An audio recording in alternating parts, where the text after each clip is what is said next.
Assalamualaikum warahmatullahi wabarakatuh. Kali ini kita akan berbicara mengapa tamsil bagi aparatur desa tidak harus dari tanah bengkok. Jawabnya adalah karena kalau tamsil harus dari tanah bengkok, bagaimana dengan desa yang tidak mempunyai bengkok? Jadi salah satu hal yang dikhawatirkan oleh aparatur desa jika aparatur desa menjadi aparatur negara adalah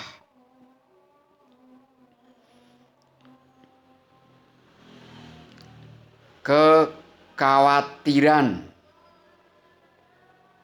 bahwa besaran tambahan penghasilan aparatur desa itu akan lebih kecil dari sebelum aparatur desa itu ditetapkan menjadi aparatur negara. Sebelumnya tamsil dibayarkan dari eks tanah bengkok, dan itu dijadikan sebagai ketentuan bahwa tamsil dibayarkan dari eks tanah bengkok.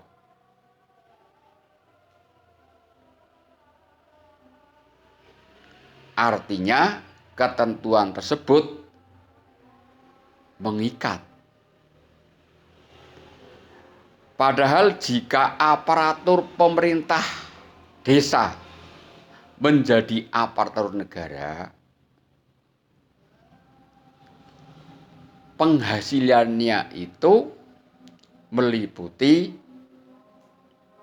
gaji, tunjangan,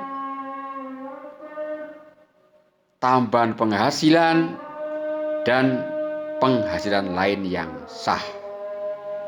Gaji dan tunjangan ini sesuai dengan pangkat, jabatan, masa kerja dari aparatur negara tersebut. Sedangkan tamsil disesuaikan dengan kemampuan negara, kemampuan daerah, kemampuan desa. Tetapi ada aturan yang tidak tertulis bahwa tamsil baru tidak boleh lebih kecil dari tamsil lama. Jadi aparat pemerintah desa yang bengkoknya luas dan subur mestinya tidak perlu khawatir akan hal ini. Dan mestinya aparatur pemerintah desa harus berjuang agar tamsil itu ditetapkan asalnya dari APBD saja. Karena jika tamsil ditetapkan dari bengkok, maka bagaimana dengan desa yang tidak punya bengkok? Nah, disinilah perlu ada kesatuan pemikiran, kesatuan pemahaman, kesatuan visi dan misi, agar hal-hal yang sebenarnya merupakan daya dukung dalam meniti karir aparatur desa malah menjadi penghambat perjalanan karir aparatur desa. Dalam berjuang menjadi aparatur negara, mestinya kepala desa dan perangkat desa harus kompak, satu pemahaman, satu visi, satu misi, dan satu tujuan. Bahwa desa itu adalah pemerintahan. Dan kenyataannya memang desa adalah pemerintahan. Dengan demikian sumber daya desa adalah sumber daya negara sebagai kesatuan sumber daya desa, sumber daya daerah, dan sumber daya negara.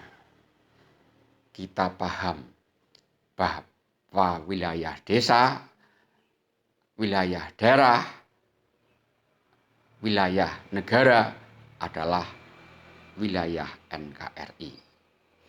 Penduduk desa, penduduk daerah, penduduk negara adalah NKRI.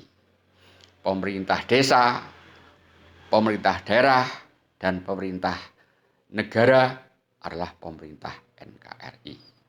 Demikian pula dengan wewenang.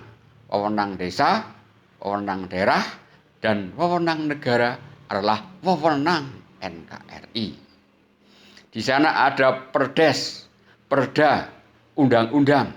Itu semua juga peraturan perundang-undangan di NKRI. Sebagaimana keuangan desa, keuangan daerah, dan keuangan negara juga merupakan keuangan NKRI, dan aset desa, aset daerah, aset negara semua merupakan aset NKRI. Kita lanjut ke BUMDes, BUMD, BUMN itu adalah badan usaha milik negara. Kemudian kita ke perangkat desa, perangkat daerah, dan perangkat pusat, itu juga perangkat NKRI. Sehingga aparatur desa, aparatur daerah, dan aparatur negara semuanya juga aparatur NKRI, dan kepala desa, kepala daerah, kepala negara itu kepala pemerintahan di NKRI. Sehingga kita harus paham bahwa pegawai desa, pegawai daerah, dan pegawai negara itu satu kesatuan ASN NKRI. NKRI adalah negara kesatuan. Sekali lagi, NKRI itu negara kesatuan. Manajemen sumber daya pemerintahan NKRI adalah satu kesatuan manajemen sumber daya NKRI. Ini sekedar pendapat yang saya harapkan menjadi saran dalam penatausahaan sumber daya negara. Maaf, andai kata apa yang saya sampaikan tidak semestinya. Tapi harapan saya tidak ada hal lain, ada manfaat dari apa yang saya sampaikan. Wassalamualaikum warahmatullahi wabarakatuh.